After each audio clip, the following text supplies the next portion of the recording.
Steve Pechenik, and this is Steve Talks.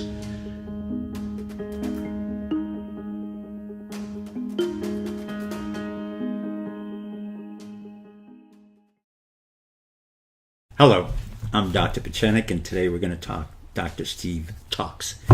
I want to congratulate President Donald Trump and his entourage, including Secretary of Defense James Mattis, Rex Tillerson, Secretary of State, and all the other military and intelligence operatives who were involved in the peaceful transition between North Korea and South Korea. Of course, very little mention was made of the fact that North Korea, this bellicose, incredibly dangerous country, which was throwing missiles all over the world, and we were ready to go to war, which we weren't, was in fact making overtures to South Korea. So how is this possible? How could a crazy man like Kim Jong-un meet with a very peaceful man named President Moon of South Korea? Well, first of all the psychiatrists and the psychoanalysts and all of the great ex-cathedra comments that came out of the newspaper and elsewhere, the fact that Kim Jong-un was crazy, are wrong.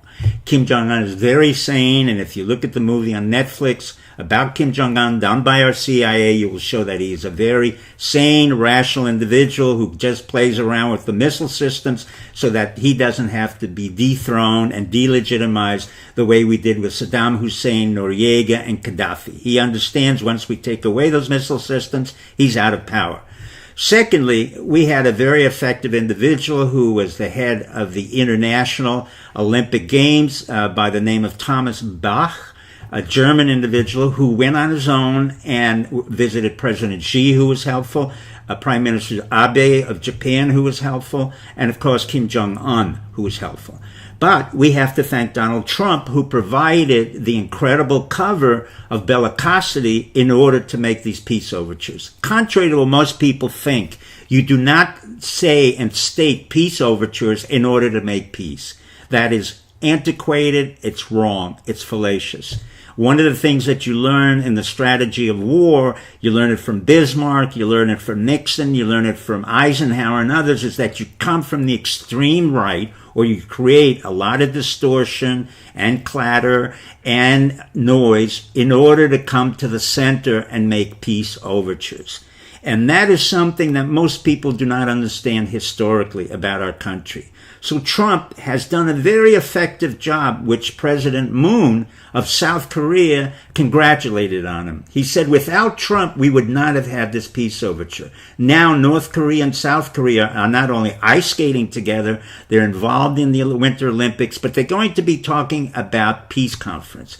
Now, that could be done only because we were able to project our forces under Mattis and have a force structure with the CINCPAC, Command-in-Chief of the Pacific, probably showing over 100,000 troops on multiple submarines, multiple aircraft carriers, multiple destroyers, so that we showed our resolve and the fact that we were willing to do a preemptive strategic attack. Well, if you know anything about history and you know anything about geography, a preemptive military strategic attack is really not feasible because the distance between Seoul and the DMZ, which I've been to, and in fact I've been to North Korea, is a very small distance. It's 30 miles, and that is nothing. We have hundreds of thousands of troops on the DMZ, American troops, and we have hundreds of thousands of South Korean troops. The major problem for us is really to keep the South Korean troops from invading North Korea because they're very, very active and very aggressive. Now, to the point that, people feel that Trump is insane. That's nonsense. You don't make peace and you don't make a peace overture without having a basic strategy and a tactic involved. Of course, that involved many people. I said Rex Tillerson, Secretary of State. Rex Tillerson does not need to fill out the 5,000 or 9,000 positions of foreign service officers in the State Department. As it is now, we have over 20,000 people in the State Department, and that's probably 10,000 too many. In a world with virtual diplomacy, we do not need more and more embassies. That does not work.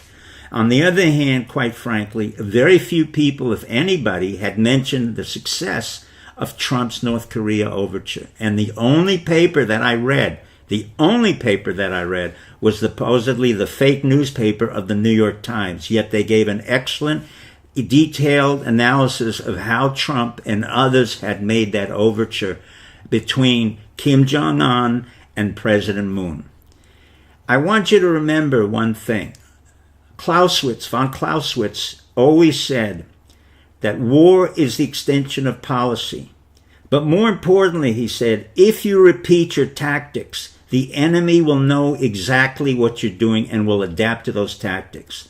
Trump was smart enough to change the tactics and the strategy and create enough flack and distortion and denial that everybody was uncertain. From that uncertainty, we got a peace overture. Thank you and good luck. Hi, this is Dr. Steve Pachenik, and this is Steve Talks.